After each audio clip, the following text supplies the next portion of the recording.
During the Second World War, Europe was divided into two sides, the Allies and the Axis. On the mainland, the major Axis powers consisted of the German Reich and the Kingdom of Italy, both fascist states, seeking to spread their ideology globally, as well as regain formerly lost territories. For the most part, the Nazis and the Italians worked together as equals. However, as the war progressed, Hitler became increasingly paranoid of the Italians and dissatisfied with their effectiveness as a fascist state and a war machine, leading him to execute Operation Achse, disarming the Italian armed forces after their armistice with the Allies on the 3rd of September 1943.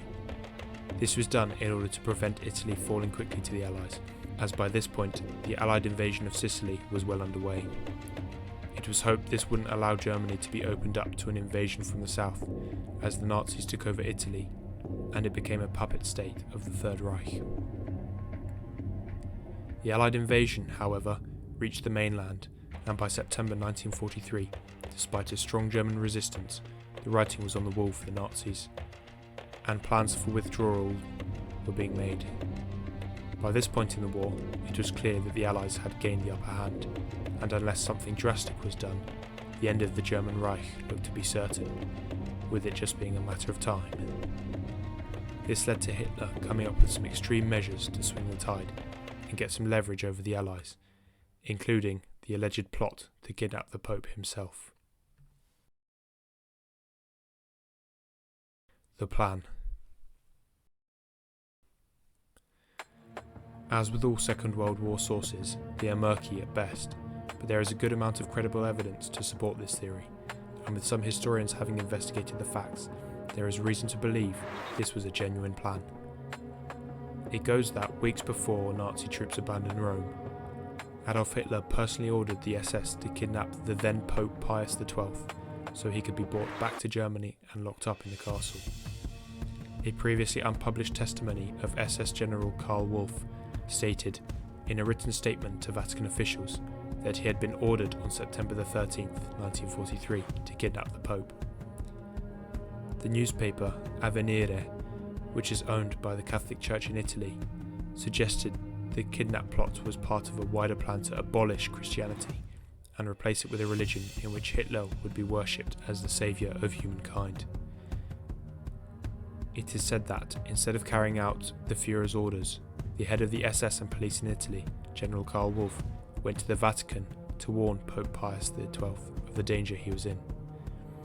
Wolff had revealed details of the affair in a written statement to Vatican officials, weighing the case for setting Pope Pius on the road to sainthood. The testimony by Wolff had been given in Munich on March 24, 1972, and up until now, like other papers relating to the intensely controversial issue of Pope Pius's possible beatification, it had been kept secret. Wolff was quoted as saying, "I received from Hitler, in person, the order to kidnap Pope Pius XII." This is not the first time that such claims have been hinted at. Wolff testified at the Nuremberg trials that Hitler had talked of seizing the Pope in 1943. The original idea was to occupy the Vatican, secure the archives and the art treasures, which have a unique value, and transfer the Pope, together with the Curia, the papal bureaucracy, for their protection, so that they cannot fall into the hands of the Allies and exert a political influence. But Wolff took the Führer out of his idea, and it became the stuff of gossip and the odd footnote in scholarly histories. What was not known until recently was that Hitler had returned to the project in all seriousness the following year.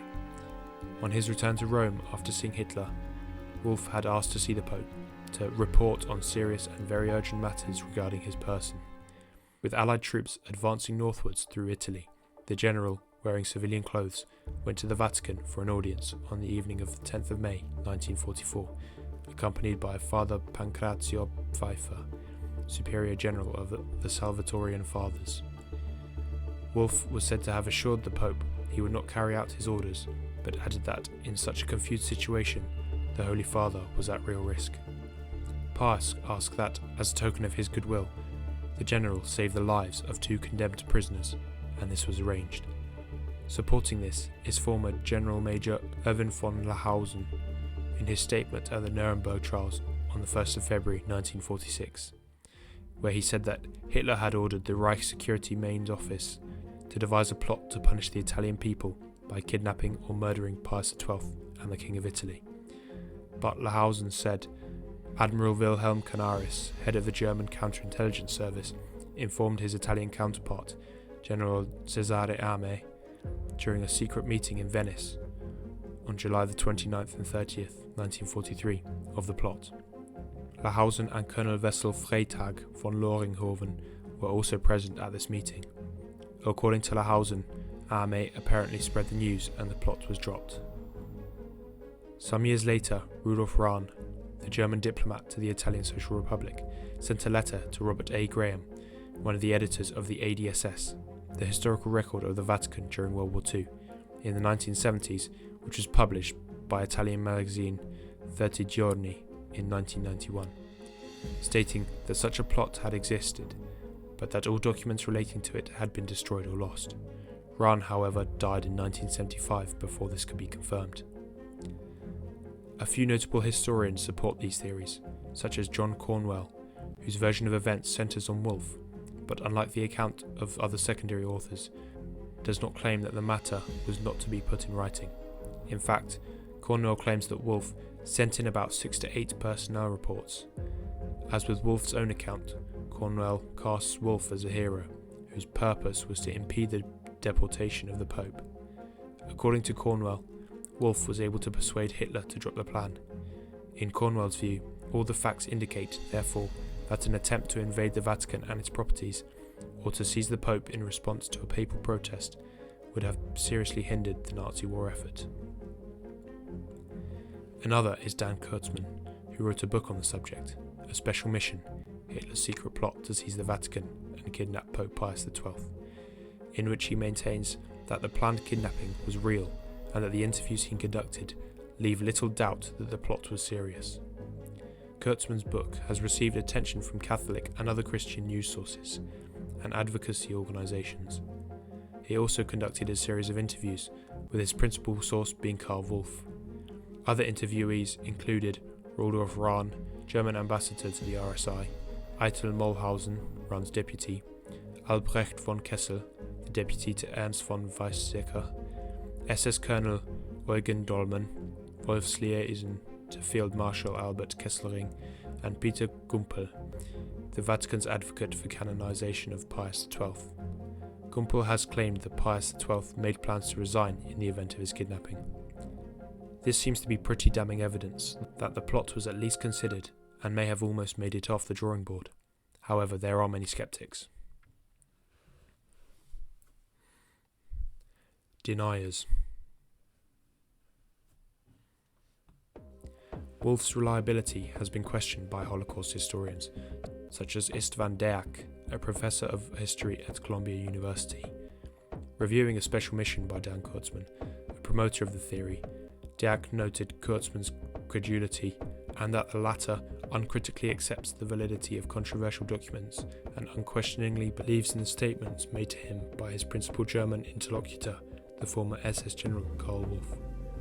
He further criticised the book's modest documentation, containing a great number of vague or inaccurate references. The historical value of Cornwell's Hitler's Pope has been questioned in regards to his treatment of the Pope by many authors. Kenneth L. Woodward wrote that errors of fact and ignorance of context appear on almost every page.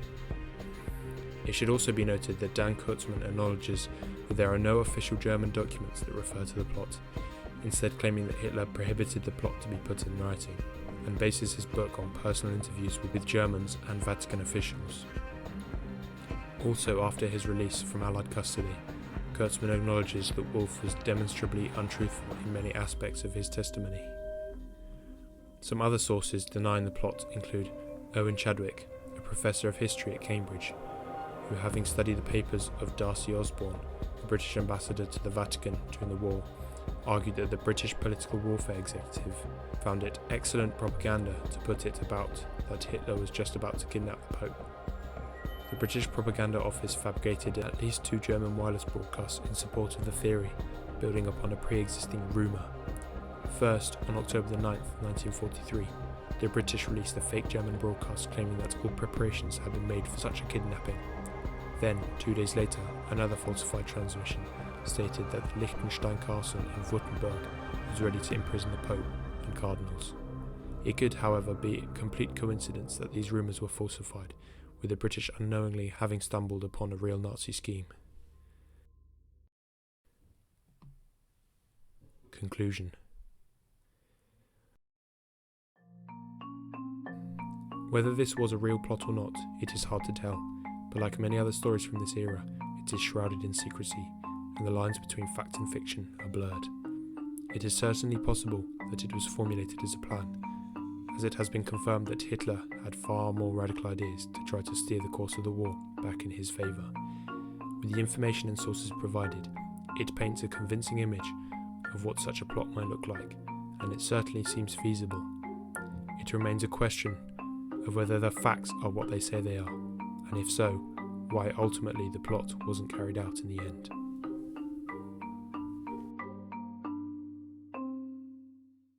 Thank you for watching this video. If you enjoyed it, then please give it a like, and for more amazing tales and thrilling stories, don't forget to subscribe to Uncovered Secrets.